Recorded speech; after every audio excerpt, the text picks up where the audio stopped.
சில பெட்டிகளுக்காக போயிருப்பாங்க அப்படிங்கிற மாதிரி பேசுறாங்க. ஆனால் அதனால ஒன்றும் அவங்க கட்சி தொண்டர்களுக்கே அது வந்து விருப்பம் இருக்காது. ஏன்னா அந்த கட்சி உருவாக்கின தலைவருடைய செயல் எண்ணம் எல்லாமே வந்து திமுகவுக்கு எதிராக தான் இருந்தது. அதனால இந்த கூட்டணி வந்து பெருசா வந்து இவங்க தேமுதிக போய் சேர்றதுனால வந்து ஒன்றும் மக்கள் ஏத்துக்கிற மாட்டாங்க. அதை வந்து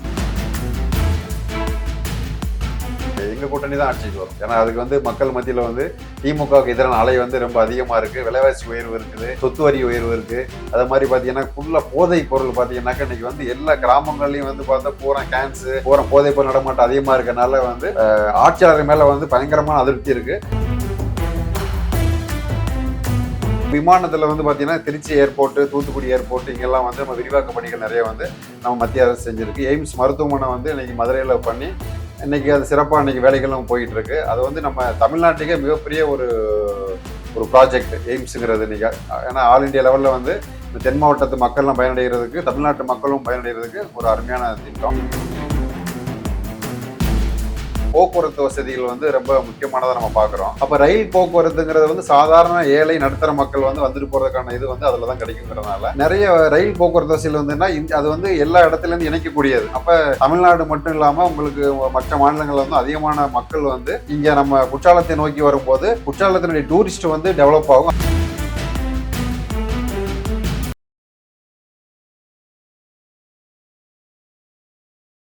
அனைவருக்கும் வணக்கம். பாஜக கூட்டுறவு பிரிவு மாநில செயலாளர் திரு மருதுபாண்டி அவர்கள் நம்முடன் இருக்காங்க. வணக்கம் சார். வணக்கம். இப்போ வந்து பாத்தீங்கன்னா நீங்க தென்காசி அந்த மண்ணை சார்ந்தவர். அந்த தென்காசியில வந்து பாத்தீங்கன்னா ஃபர்ஸ்ட் வந்து பொதுவா பேசுவோம், அடுத்து தென்காசி மண்ணை பத்தி பேசுவோம். இப்ப மத்திய அரசு இருக்கு இல்லையா, மத்திய பாஜக அரசு தமிழ்நாட்டுக்கு எதுவுமே செய்யல அப்படின்ற ஒரு குற்றச்சாட்டை திமுகவினர் வைக்கிறாங்க. ஆனா தொடர்ந்து பிரதமர் மோடி அவர்கள் இங்க வரும்போதெல்லாம் தமிழ்நாட்டுக்கு என்ன செஞ்சிருக்காருன்றத ஒரு பட்டியலிடுறாங்க. ஸோ நீங்க மத்திய அரசு இது கூட்டுறவு பிரிவு மாநில செயலாளர், அது மட்டும் இல்லாம பாஜக இருக்கீங்க. மத்திய அரசு இந்த தமிழ்நாட்டுக்கு என்ன சார் செஞ்சிருக்கு? மத்திய அரசு வந்து 11 மருத்துவக் கல்லூரி கொடுத்துருக்குறாங்க அதுக்கு முன்னாடி. அது போக வந்து இப்போ பரமக்குடி ராமநாதபுரம் சாலைக்கு வந்து இன்னைக்கு நிதி ஒதுக்கி இருக்கிறாங்க. அது இல்லாம வந்து நம்ம திருமங்கலம் டு கொல்லம் தேசிய நெடுஞ்சாலைக்கு வந்து வேலை நடந்துட்டு இருக்குது. இது இல்லாம கட்டமைப்பு உருவாக்குறதுக்கு வந்து ரயில்வே துறையா இருக்கட்டும், சாலை போக்குவரத்து இதெல்லாம் வந்து முன்னாடி இருந்ததை விட இப்போ வந்து அதிகமான தூரத்துக்கு புதிய பாதைகளை உருவாக்கி இருக்கிறோம். நம்ம வந்து ரயில்வே வந்து அதிகமான இடங்கள்ல புது ட்ராக் போட்டிருக்குது. சாலை போக்குவரத்து என்கேஜ் வந்து இன்னைக்கு வந்து நிறைய இடங்களை உருவாக்கிட்டு இருக்கிறோம். அதுபோக விமானத்துல வந்து பாத்தீங்கன்னா திருச்சி ஏர்போர்ட்டு, தூத்துக்குடி ஏர்போர்ட் இங்கெல்லாம் வந்து நம்ம விரிவாக்க பணிகள் நிறைய வந்து நம்ம மத்திய அரசு செஞ்சிருக்கு. எய்ம்ஸ் மருத்துவமனை வந்து இன்னைக்கு மதுரையில பண்ணி இன்னைக்கு அது சிறப்பாக இன்னைக்கு வேலைகளும் போயிட்டு இருக்கு. அது வந்து நம்ம தமிழ்நாட்டுக்கே மிகப்பெரிய ஒரு ப்ராஜெக்ட் எய்ம்ஸுங்கிறது இன்னைக்கு.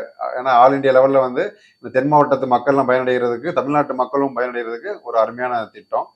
அது மட்டும் இல்லாமல் வந்து மத்திய அரசு வந்து நிறைய தொடர்ந்து வந்து பார்த்தீங்கன்னா மக்களுக்கு வந்து புது புது திட்டங்களை அறிவிச்சுட்டே இருக்கிறாங்க. தமிழ் மீது அதீத பற்று உள்ளவர் பிரதமர் நரேந்திர மோடி அவர்கள். அதனால தான் புதிதாக தொடங்கப்பட்ட பாராளுமன்றத்தில் கூட நம்முடைய அடையாளமாக இருக்கக்கூடிய செங்கோலை கூட நம்ம இங்கே வச்சிருந்தோம்.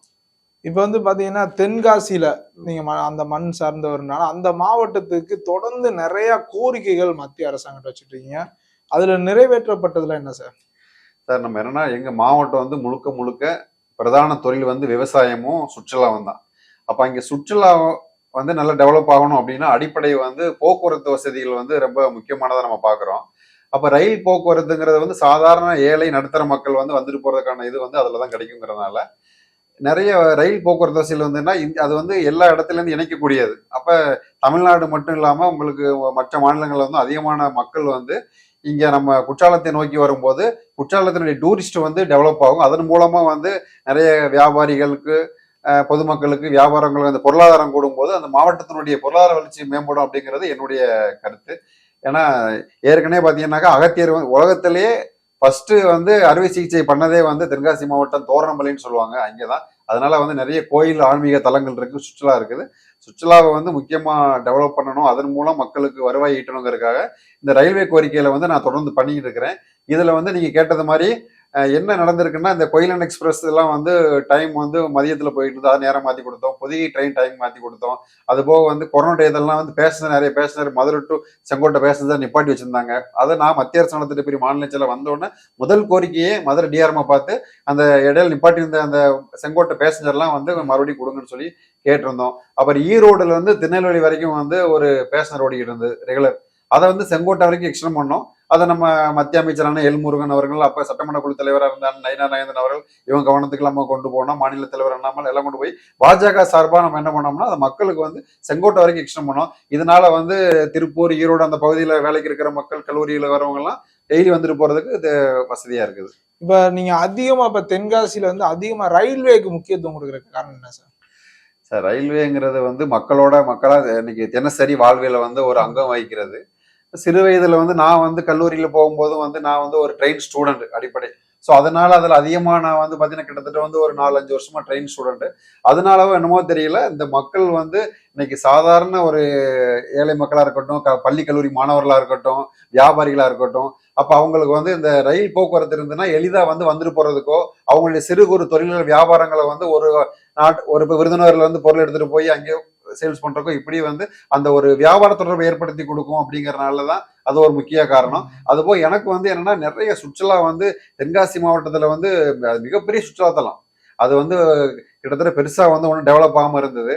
அப்ப இந்த ரயில்வே வரும்போது என்னன்னா வந்து மக்கள் எளிதில் வந்துட்டு போறதுக்கு வசதியா இருக்கும் அப்படிங்கறதா நம்முடைய முதல் நோக்கம். இப்ப அரசியல் ரீதியா போலாம். இப்ப தேமுதிக வந்து இப்ப திமுகவோட கூட்டணி வச்சிருக்காங்க இல்லையா? சோ இது அரசியல் எந்த மாதிரியா தாக்கத்தை ஏற்படுத்துன்றீங்க? ஒரு தாக்கம் ஏற்படுத்த போறது இல்லை. அதாவது விஜயகாந்த் அவர்கள் கட்சியை ஆரம்பிச்சது வந்து என்னன்னா வந்து திமுகவை எதிர்த்து தான் வந்து அவர் வந்து அரசியல் பண்ணாரு.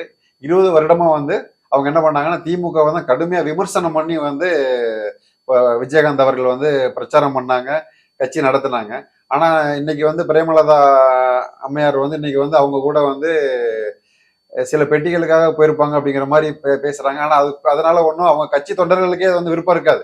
ஏன்னா அந்த கட்சி உருவாக்கின தலைவருடைய செயல் எண்ணம் எல்லாமே வந்து திமுகவுக்கு எதிராக தான் இருந்தது.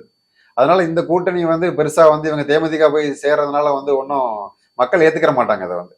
இல்ல அப்ப வர்ற தேர்தல்ல பாத்தீங்கன்னா இப்ப தேமுதிக வந்து ஏற்கனவே இருந்த கூட்டணி, அதாவது அதிமுக கூட்டணியில இருந்து திமுகவுக்கு போயிருக்கு. ஆனா திமுக இருக்கிற கூட்டணி கட்சிகள்லாம் அப்படியே இருக்கு. அப்ப திமுக கூட்டணி தானே வலுவா இருக்குன்ற பார்க்க முடியுது.